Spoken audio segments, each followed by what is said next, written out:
Setelah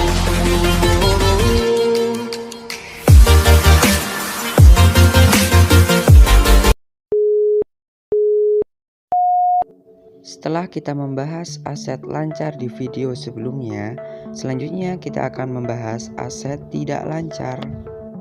Adapun pengertiannya sebagai berikut. Aset tidak lancar adalah aset yang memberikan manfaat secara ekonomi kepada perusahaan dalam jangka panjang.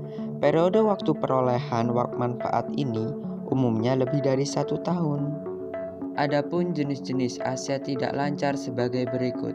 Piutang pengembangan perkebunan rakyat, investasi jangka panjang, properti investasi, aset tanaman semusim, aset tanaman tahunan, aset tetap, aset tidak tetap, dan masih banyak lagi.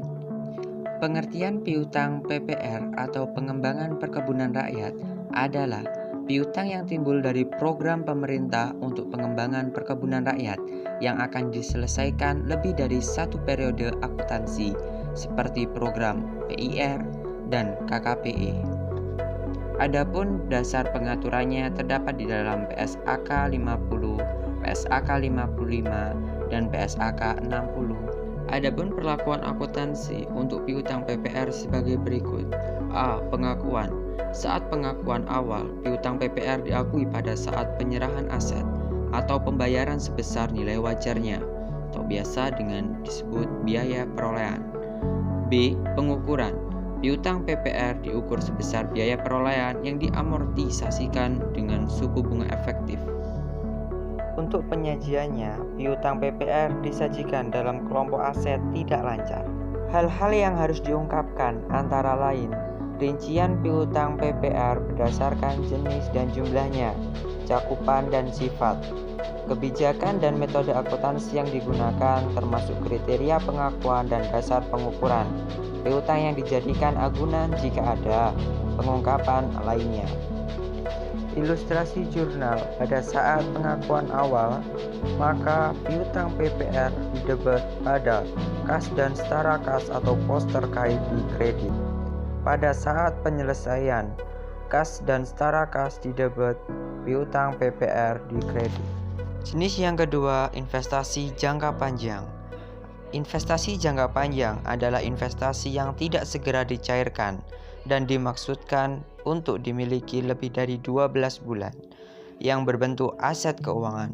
Adapun dasar pengaturannya terdapat dalam PSAK 23, PSAK 50, PSAK 55, dan PSAK 60. Perlakuan akuntansi untuk pengakuan dan pengukuran, yaitu penempatan dana sebagai investasi jangka panjang diakui pada saat dilakukan penyerahan dana sebesar biaya perolehan.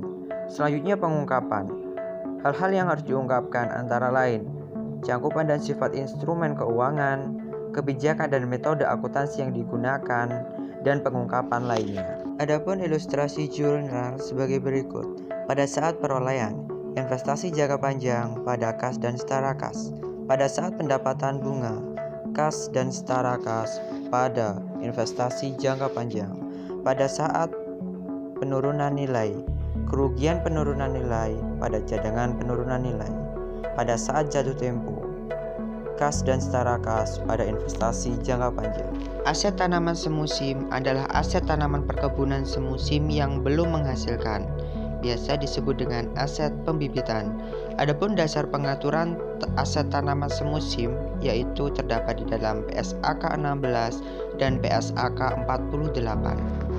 Adapun komoditi tanaman semusim adalah tebu, tembakau, edamame, dan lain-lain. Penjelasan mengenai biaya perolehan. Aset tanaman semusim yang diakui sebagai aset tanaman adalah bibit untuk tanaman yang akan datang.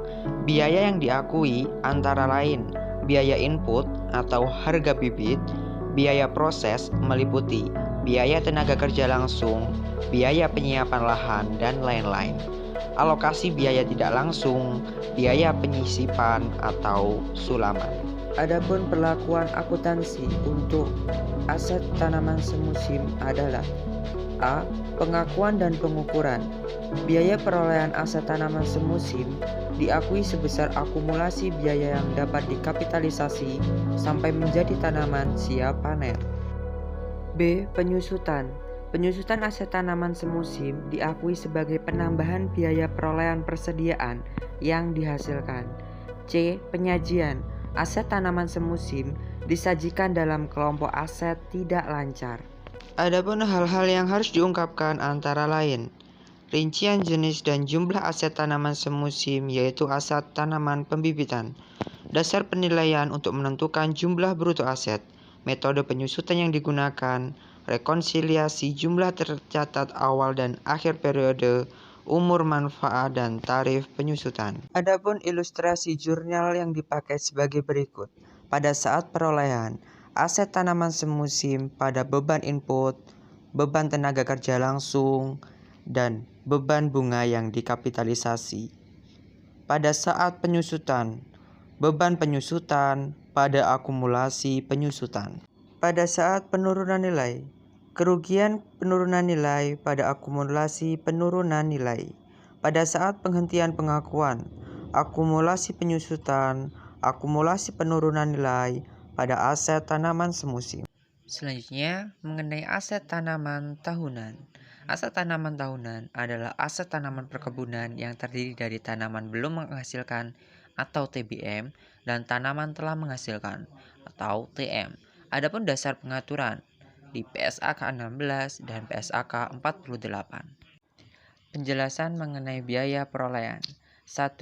Biaya yang diakui sebagai bagian dari TBM, yaitu biaya input, harga bibit, biaya proses meliputi BTKL, biaya penyiapan lahan, dan lain-lain. 2. Penjualan hasil tanaman selama TBM.